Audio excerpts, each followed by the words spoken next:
When it comes to events that have just occurred, I tend to restrain myself from making a judgment call and jumping to conclusions while keeping an open mind.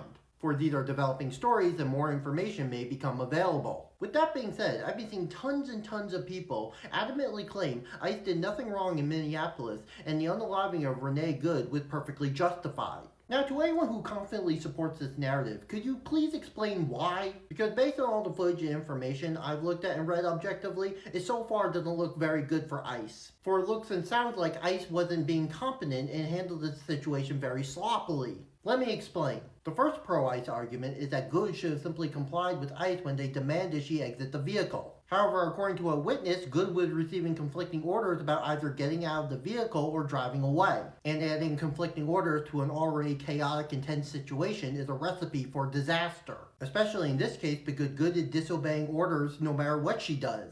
Pro-ICE argument 2, she was deliberately trying to hit the ICE agent with the vehicle. Now let's look at the footage. Now here we have a comparison of two pieces of footage done by the New York Times. But when we synchronize it with the first clip, we can see the agent is not being run over. In fact, his feet are positioned away from the SUV. And then we have this footage with tons of people confidently present as evidence that Good was trying and successfully hit the ICE agent. We don't change our plates every morning, just so you know. It'll be the same plate when you come talk to us later. That's fine. U.S. citizen, full of You want to come at us? You want to come at us?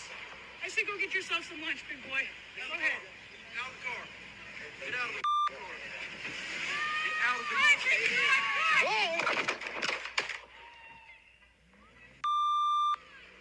Now it should be noted that with the latter footage, no contact with the vehicle is actually shown. However, when you look at this footage, True that at this moment in this grainy low-resolution footage, it does look like the agent is being struck by the SUV. and this footage, Out of the car. Whoa!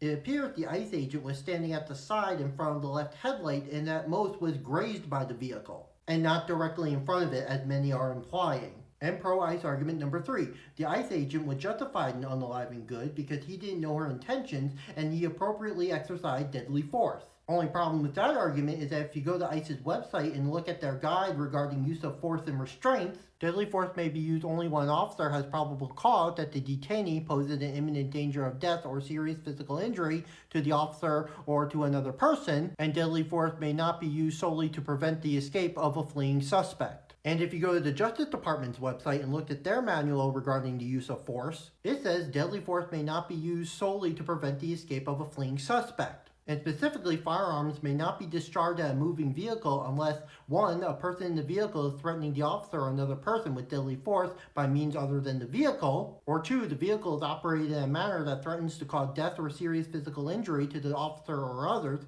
and no other objectively reasonable means of defense appear to exist, which includes moving out of the path of the vehicle. So even if there was intent to hit him, the ICE agent can't really rely on the second provision to protect him, seeing how he had tons of room to move out of the way of the vehicle. And he can't use deadly force if she's fleeing. So when you put everything together, what I overall see are ICE agents who incompetently botched up a situation and aren't being trained properly. Therefore, I'm concerned whether or not ICE agents are being properly trained and vetted. Now, this is a developing story, so I'm still keeping my mind open, so please feel free to leave your thoughts in the comments.